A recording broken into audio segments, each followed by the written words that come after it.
राजद नेता तेजस्वी यादव ने प्रधानमंत्री मोदी पर निशाना साधा है और कहा है कि देश के हिंदू खतरे में नहीं है, बल्कि प्रधानमंत्री की कुर्सी खतरे में है। देश के प्रधानमंत्री हिंदू, राष्ट्रपति हिंदू, सभी राज्यों के मुख्यमंत्री हिंदू, तीनों सेना अध्यक्ष हिंदू है, फिर भी ये लोग कह रहे हैं कि धर्म खतरे में है। तेजस्वी ने कहा, दरअसल धर्म को खतरे में बताने वाले ये नहीं बताना चाहते कि रिकॉर्ड तोड़ बेरोजगारी से देश के 60% युवाओं का वर्तमान और भविष्य खतरे में है।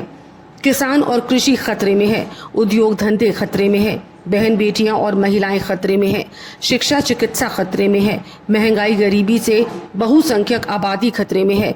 जनता के जिंदा मुद्दों पर तो प्रधानमंत्री जी बात ही नहीं करना चाहते। तेजस्वी के इस बयान पर सियासती बयानबाजियां भी शुरू हो गई हैं। लोजपा रामविलास के करता धरता और हाजीपुर विधानसभा से उम्मीदवार चिराग पासवान ने कहा कि इनकी ऐसी अनर्गल बयानबाजी को ही तुष्टीकरण की राजनीति कहते हैं। मोदी जी ऐसे प्रधानमंत्री हैं जिन्होंने पूरे देश के लिए गरीब कल्याण योजना की बात की है। इसमें उन्होंने किसी धर्म विशेष के बारे में नहीं सोचा। ये लोग आरक्षण को भी धर्म के आधार पर बांटने की बात करते हैं, जो कि एक अपराध है, संविधान के खिलाफ है। वहीं बिहार के उप मुख्यमंत्री ने कहा कि सनातन के संतान कभी भयभीत नहीं होते हैं। तुष्टीकरण करने वाले लोग सत्ता प्राप्त करने की मानसिकता से भयभीत हैं। इनको लग रहा है कि आज सभी लोग मोदी की गारंटी पर विश्वास कर रहे हैं। ये हिंदू और मुस्लिम की बात नहीं हो रही है, बात शुचिता और सुशासन की हो रही है। कांग्रेस के लोग शुचिता और सुशासन पर क्यों नहीं बोलते?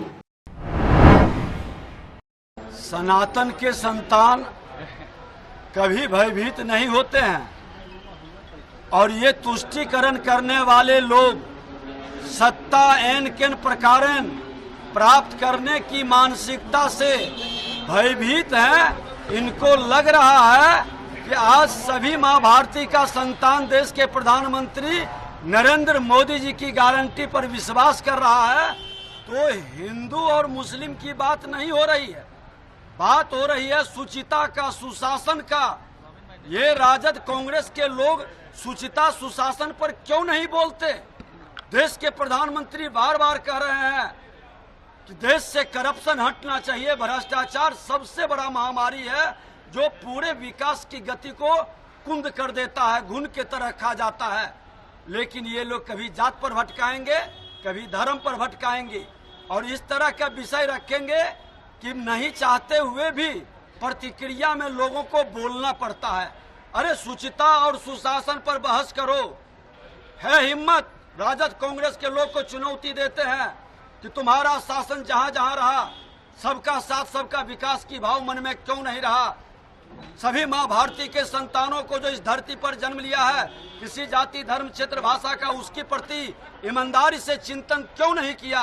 तुष्टीकरण की राजनीति नहीं, अब संतुष्टीकरण की राजनीति होगी, इस पर बहस करो। भाई ये लोग जब ऐसी बातें करते हैं ना, इसी को तुष्टीकरण की राजनीति कहते हैं, इसी को कहा जाता है। किस मन से हम लोगों ने कहा कि भैया कोई धर्म खतरे में है? ये एक ऐसे प्रधानमंत्री हैं जो 140 करोड़ देशवासियों के लिए गरीब कल्याण की योजनाएं बनाते हैं। आप मुझे बता दीजिए कौन सी ऐसी योजना है जिसको धर्म के आधार पर बांटा गया? ये लोग तो आरक्षण को भी धर्म के आधार पर बांटते हैं, जो कि पूर्णतः संविधान के खिलाफ है। ऐसे में अगर आज 81 करोड़ लोगों को देश में अगर अनाज मिल रहा है 5-5 किलो का, उसमें कहीं ये देखा गया कि ये हिंदू को बांटा जा रहा है या ये मुसलमान को बांटा जा रहा है? जब हम लोग उज्ज्वला दे रहे हैं तो उज्ज्वला हम लोगों ने कभी ये देख के तो नहीं दिया कि ये हिंदू महिला को दिया जा रहा है या मुस्लिम महिला को दिया जा रहा है, या शौचालय हिंदू महिला के घर पे बन रहा है या मुस्लिम महिला के घर पे बन रहा है। ये जब ऐसी बातें करते हैं कि ये धर्म खतरे में है, वो धर्म खतरे में है, ये हकीकत में तुष्टीकरण की राजनीति करते हैं। और जिसका सबसे ज्यादा नुकसान भारत को और बिहार को हुआ।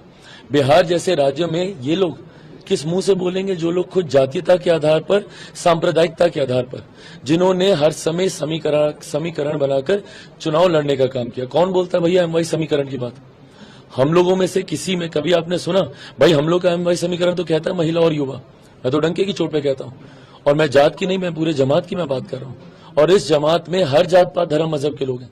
जब मैं महिलाओं का जिक्र करता हूं, मैं हर जाति की महिलाओं का जिक्र करता हूं, मैं हर धर्म की महिलाओं का जिक्र करता हूं। मैं जब युवाओं की बात करता हूं, मैं हर जाति के युवाओं की बात करता हूं, हर धर्म के युवाओं की बात करता हूं। ये मेरा एमवाई समीकरण है। बट जो लोग खुद जातीयता के आधार पर समीकरण बनाते हैं, सांप्रदायिकता के आधार पर समीकरण बनाते हैं, वो लोग जब इस तरीके के आरोप किसी दूसरे पे लगाते हैं तो बाकी की तमाम उंगली उनके ऊपर उठती है। नेशन वन के लिए चंदन चौबे की रिपोर्ट।